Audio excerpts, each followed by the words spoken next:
Please sir.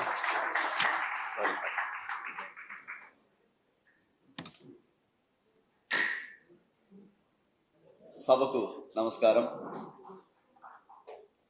వేదికను అలంకరించిన గౌరవనీయులు మంత్రివర్యులు కందుల దుర్గేష్ గారికి, ఆంధ్రప్రదేశ్ హ్యాండీక్రాఫ్ట్స్ చైర్మన్ పసుపులేటి హరిప్రసాద్ గారికి, గౌరవనీయులు ఏఎం రత్నం సార్ గారికి, డాక్టర్ పి ముత్తువేల్ రాజు గారికి, అమ్మయ్య నాయుడు గారికి, ఇక్కడికి వచ్చిన పెద్దలు అందరికీ నా మనస్పూర్వక నమస్కారాలు. నేను గత 35 ఏళ్ల నుంచి అమెరికాలో స్థిరపడ్డాను. నా అడల్ట్ జీవితం అంతా అక్కడే గడిచింది.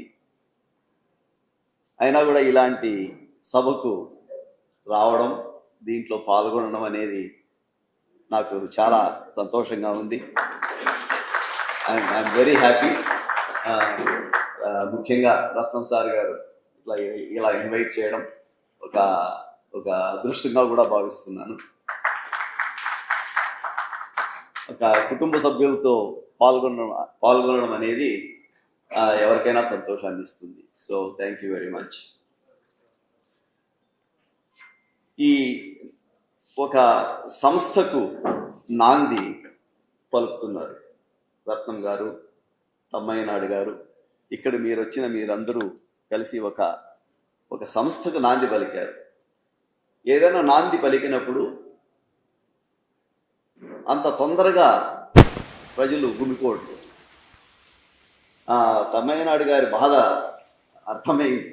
ఆయన ఆవేదన, ఆయన బాధ అర్థమవుతుంది, మన అందరికీ అర్థమవుతోంది. కానీ కూడా దాంట్లో పెద్ద డిసప్పాయింట్మెంట్ అవ్వాల్సిన అవసరం లేదు. ఇక్కడికి మీరు ఒక ఆదివారం ఏదో హాయిగా ఇంట్లో కూర్చొని ఏదో టీవీ చూస్తానో, లేదంటే కుటుంబ సభ్యులతో పిల్లలతోనో టైం గడపాల్సిన సమయం. అట్లాంటి సమయం వదిలేసి మీరు ఇక్కడికి రావడం అనేది చాలా గొప్ప విషయం. మీరు ఇక్కడికి రావడం కూడా మీ స్వార్థానికైతే మీరేమి రాలేము. ఇక్కడికి ఏదో ఒక సంస్థలో పాల్గొందాం, ఏదో ఒక సేవ చేద్దాం, ఏదో ఒక మంచి పని చేద్దాం అనే సదుద్దేశంతో మీరందరూ కొద్ది మంది అయినా కూడా, మంచి మనసు ఉండేవాళ్ళు 10 మంది చాలండి, 10,000 మంది అవసరం లేదు.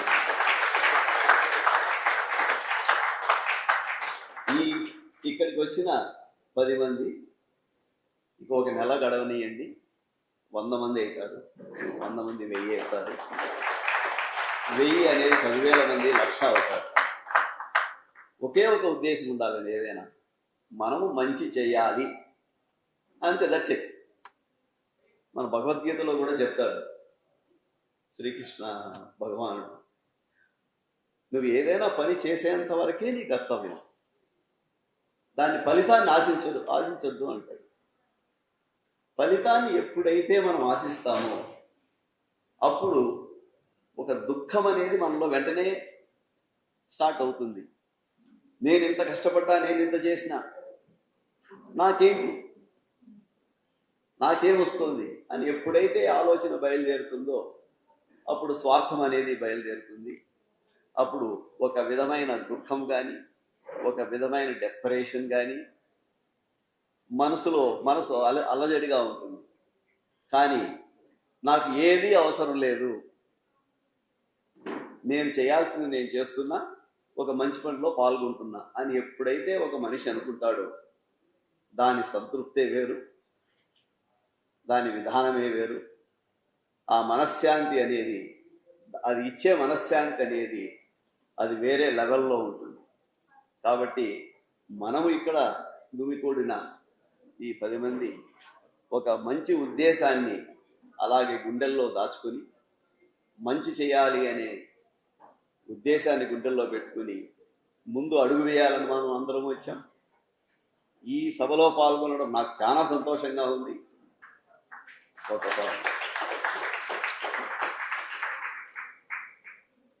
సార్ గారి ఆధ్వర్యంలో, రత్నం గారి ఆధ్వర్యంలో, తమ్మయ్యనాయుడు గారి ఆధ్వర్యంలో వాళ్ళు ఏం చేస్తున్నారు?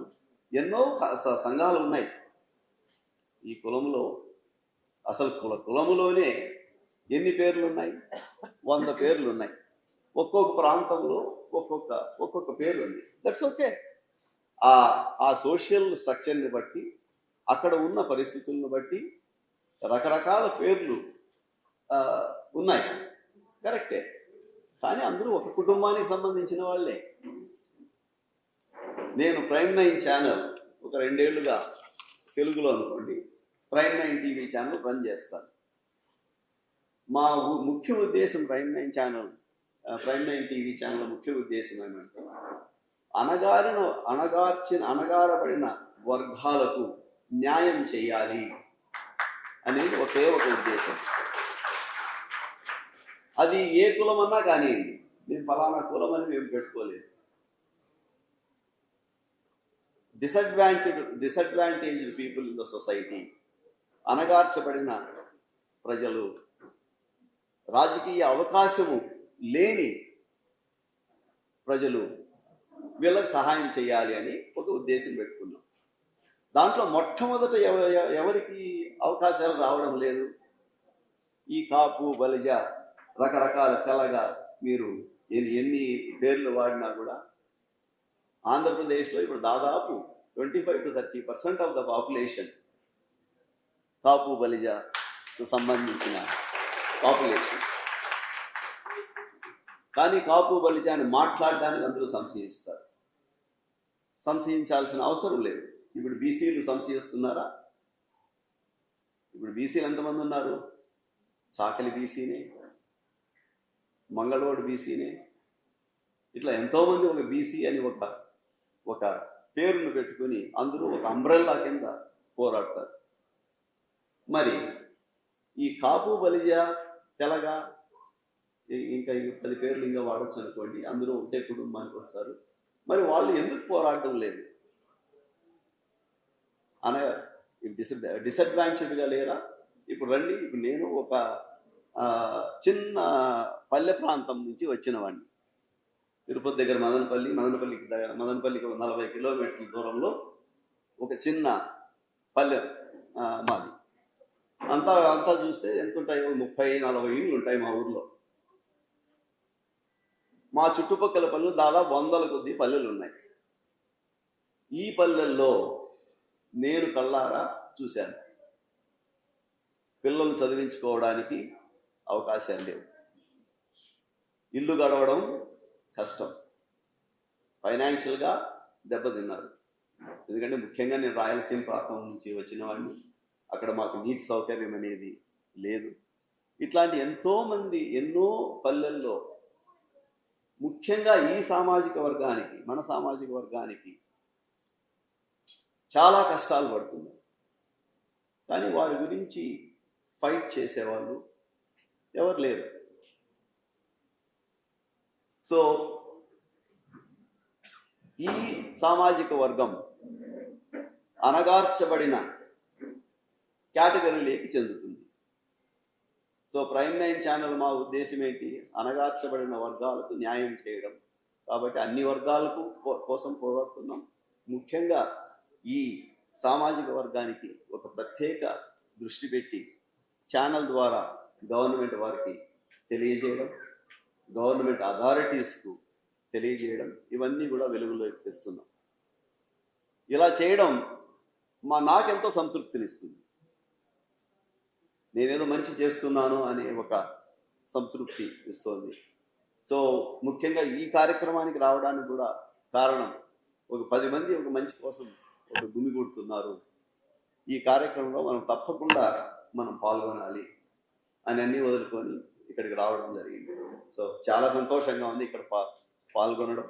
సో ఈ అవకాశం ఇచ్చిన రత్నం గారికి, తమ్మయ్యనాయుడు గారికి, అందరికీ నా నమస్కారం.